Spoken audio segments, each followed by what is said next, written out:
지친 하루를 달래줄 어머니의 손맛 그대로. 올바른 재료와 정성 담은 손질. 홍시로 완성한 달콤한 감칠맛. 집에서도 편하게 택배로 받아보세요.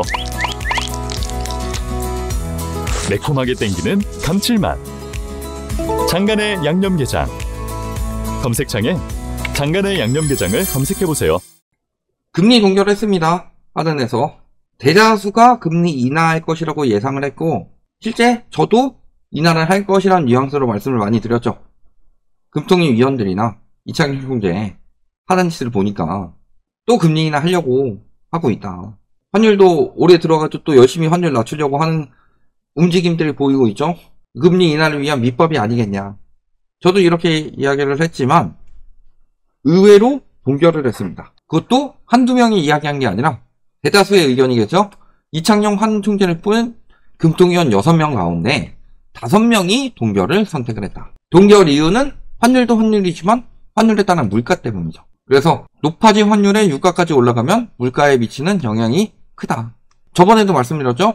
환율이 올라가는 것만 가지고 문제가 되는 게 아니라, 근데 문제는 여기서 미국 물가도 오르고 있다는 게 핵심이죠. 미국 물가도 오르는데 환율도 올라. 그럼 뭐예요? 우리나라는 수입 물가는 더 올라갈 가능성이 있다는 거죠. 한은의 책임은 물가 안정이랑 금융 안정까지입니다. 이창용 총재가 대선 이야기 자꾸 나오는 이유도 뭐겠어요? 여기서 경제 안정까지 자꾸 언급을 하니까 그런 건데, 경제 안정은 한은의 역할이 아니에요. 이건 정부의 역할입니다. 한은의 업무 중에 1순위는 물가 안정이고 2순위가 금융 안정이에요. 근데 환율이 튀면은 금융 안정도 안 되고 물가 안정도 안 되죠. 환율이 굉장히 계엄이 무섭게 많이 튀었고, 튄 거에서 제가 봤을 때는 안정시키려고 달러를 좀 쓴 것 같아요, 올해.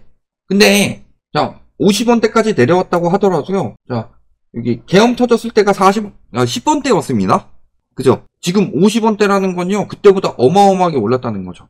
11월에 환율이랑 12월에는 저기 금리 회의가 없죠? 그 다음에 1월 환율 비교해봤을 때 아무리 낮추려고 낮췄어도 엄청나게 높아졌으니까. 문제는 다들 인하한다고 이야기를 했죠. 오히려 제가 인하를 하면 안 된다라고 이야기했던 10월에는 인하를 하더니 지금은 인하할 것 같은데 싶었을 때 인하 안 했죠. 그런 상황인데, 동결할 것으로 본 전문가 2명, 그 다음에 인하할 것으로 보는 게 9명이었죠. 요 2명 빼고는 다 인하. 근데 동결 소수 의견이 많았지만 만장일치 이야기도 나왔고, 또 연금리, 올해 금리는 2%에서 높아도 2.5%.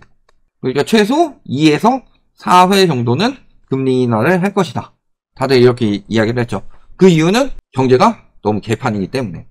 그래서 뭐 내수를 부양하기 위해서 인하해야 한다는 목소리에 무게가 실렸는데, 이창용 총재가 뭐라고 했어요? 환율 올랐고 물가 올라갈 거고, 그러니까 동결하고 경제는 뭘로 살려라?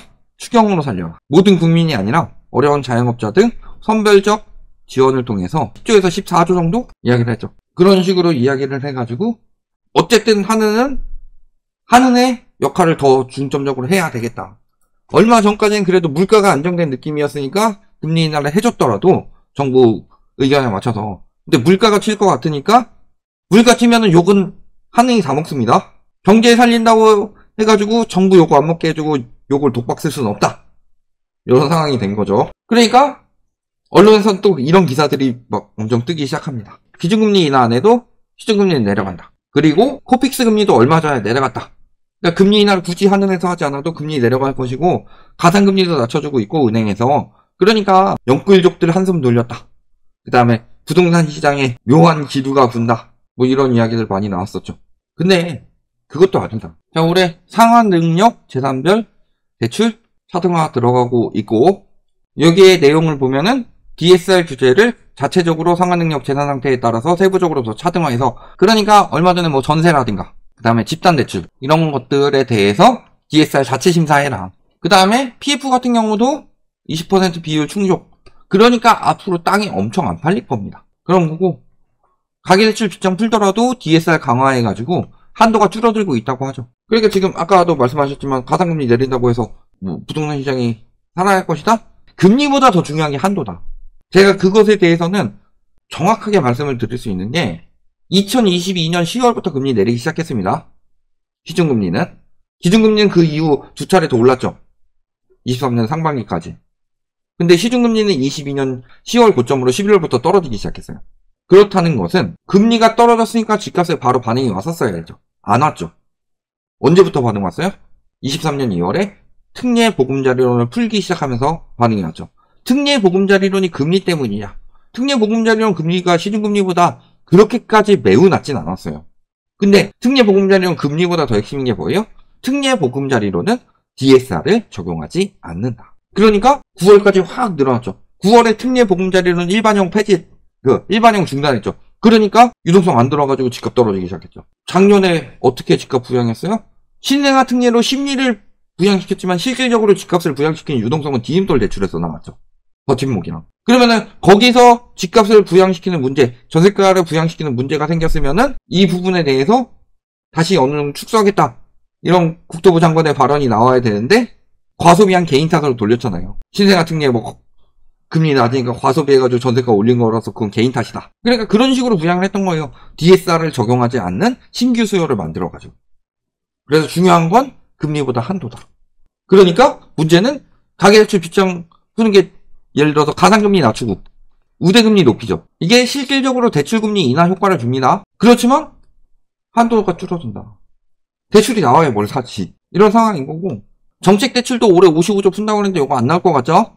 작년에도 약 50에서 55조 수준이죠. 신생아 특례 10조밖에 안 풀렸어요. 신생아 특례가 집값 띄운 거 아니다. 그래서 올해도 전년과 비슷하게 공급할 것이다. 박상훈 국토부 장관이 직접 이야기한 거죠. 정책대출 DSR 적용 안 한다. 55조 풀 거다. 정책대출은 저소득층을 위한 것이기 때문에 규제하지 않겠다. 근데 올해 풀 수 있는 총 대출액이 한 60조 원 정도라고 합니다. 문제는 1금융, 2금융 다 합쳐서 저 정도인 거고 1금융에서 이야기한 한도가 있죠? 올해는 2에서 3%대로 관리하겠다. 30조도 안 돼요. 1금융권에서 풀 수 있는 거. 그럼 거기다가 저런 정책대출 내주면은 2차 보전 방식으로 내준다고 그랬죠? 그래서 먼저 내주고 나중에 6개월마다 한도 내에서 보전을 해준다. 정부 손실이 여기서 나오는 것도 있어요. 근데 2월부터 기금 재원이 조기 소진돼서 올해 대부분 금융권에서 나왔죠. 또 올해는 새로운 재원 만들어냈어요? 저 기금 재원 뭘로 만들어요? 여러분들이 가입하신 청약통장에서 재원이 나옵니다. 여러분들이 가입하신 청약통장, 청약 왜 가입해요? 집값 비싸서. 근데 그 청약통장을 가지고 나는 집을 좀 싸게 사고 싶다. 이런 느낌으로 기다리더라도 이렇게 청약통장 가입했는데 청약통장 가입한 돈을 가지고 집값을 올리는 데 쓰고 있어요. 은행이 그딴 짓 했으면은 은행 찾아가지고 역사를 잡겠죠. 정부가 금융당국이 저런 짓거리 하고 있다. 근데 청약통장이 늘었어요? 줄었어요? 청약통장 10만원에서 25만원까지 늘린다고 하니까 시구나 좋다 하면서 가입자 수가 늘었어요? 아니면은 지금 청약통장 돈 없어가지고 더 늘리려고 하는구나 하고 가입자가 줄었어요. 분양시장 개판인데 분양가 계속 올라가지고 분양 받을 수 있는 상황이 아닌데 누가 청약을 가입하겠냐. 그러니까 당연히 기금 확보가 더 안 됐겠죠. 2월부터 고갈났는데 올해는 시작부터 고갈이 이미 고갈해서 시작이다. 즉 정책 대출 상품은 은행권에서 내줘야 된다. 자체 재원으로. 나중에 2차 보전 방식으로 받는다. 근데 문제는 얘가 위험 가중치에 반영이 될 수밖에 없죠. 은행 자체 재원으로 공급하게 되면. 근데 위험 가중치가 늘어나게 되면 보통주 자본 비율이 떨어지는데 뭐 그래도 KB나 뭐 하나 뭐 이런 데는 괜찮더라도 우리 금융 같은 경우는 그러면 정책대출 거의 안 나올 거예요. 정책대출 많이 내주면 은행한테 불리한데 은행들이 정책대출을 적극적으로 내주려고 하겠냐. 2차 보전 방식도 어떻게 따지면 기회비용적으로 손해인데 지금 받을 수 있는 거 6개월 뒤에 정부가 산정해서 주는 거 아니에요. 그리고 그런 정책대출 같은 경우가 DSR을 적용 안 하죠. DSR을 적용 안 하는 대출이 은행 입장에서는 위험성이 높은 대출이겠어요? 위험성이 낮은 대출이겠어요? 자기 소득의 40% 이상을 원리금으로 내는 사람들이 빚을 갚을 확률이 더 높겠어요? 40% 이내로 빌린 사람들이 돈을 더 잘 갚겠어요? 그 리스크를 은행에서 또 안아야 되니까 은행이 자체 재원으로 내준 거에 위험 가중치가 올라가는 거다. 당연한 거죠. 거기에 또 한 가지. 작년처럼 대출을 풀기 쉽지 않습니다. 근데 작년에 대출 어마어마하게 풀었죠. 주담대 57조가 늘었다고 합니다. 총 대출은 줄었어요.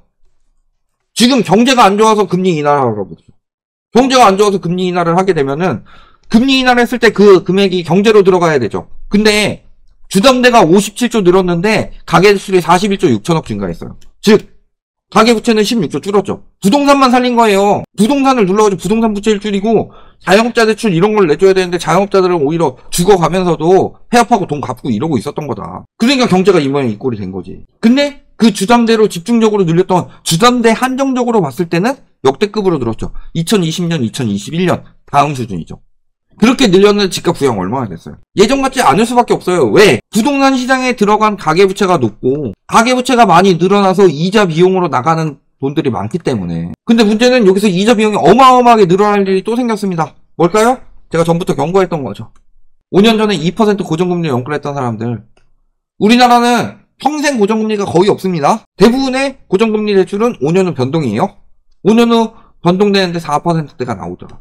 이게 작년에도 많이 터져가지고 경매가 13만 건이 왜 나왔겠어요? 2019년에 싸게 대출받은 사람들이 2024년에 고금리로 변동이 되면서 경매가 나온 거죠. 근데 20년에서 25년 되는 사람들은 훨씬 더 심하겠죠. 올해 경매 어마어마할 겁니다. 이 규모가 약 40조 원. 작년에 40조 원일 때 13만 건이 나왔는데 50조 원이면 한 15만 건은 나오지 않겠냐. 거기에 DSR 규제 시행 전에 받았던 것이 이제 시행 이후 되는 거기 때문에 한계에 몰리는 차주는 더 많을 수밖에 없다. 제가 이 부분에 대해서 계속 경고했던 것들이죠. 그거를 정부에서 재원 풀어가지고 메꿔줬는데 은행권에서 나올 수 있는 재원도 없고 정부 재원도 없으니까 올해는 문제가 터질 수밖에 없는 거다. 신규 수요를 유입해야 되는데 신규 수요를 유입할 정책이 안 나왔어요. 기껏해야 신생아 정도? 얼마나 많이 늘어나겠냐. 지금 1월인데도 여러가지 1월 됐으니까 대출 풀렸으니까 띄우자 해가지고 장난질 치는 단지들이 몇 개 보입니다. 그게 다행인 거지. 나올 수 있는 대출은 없는데. 밑에서부터 유동성이 빠지면은 위에까지 올라가는 유동성도 줄어든다. 그러니까 지금 강남이나 이런 데도 떨어지는 거다. 그러니까 지방은 떨어지고 수도권은 오른다 해서 수도권까지는 떨어져도 서울은 오른다 해서 서울 전반적으로 떨어져도 강남은 오른다 해서 이제는 대치는 떨어져도 압구정은 오른다로 이야기가 나오고 있어요. 압구정 떨어지면 뭐 할 건데 그러면. 그게 말 바꾸는 거지. 이렇게 보시면 되겠습니다.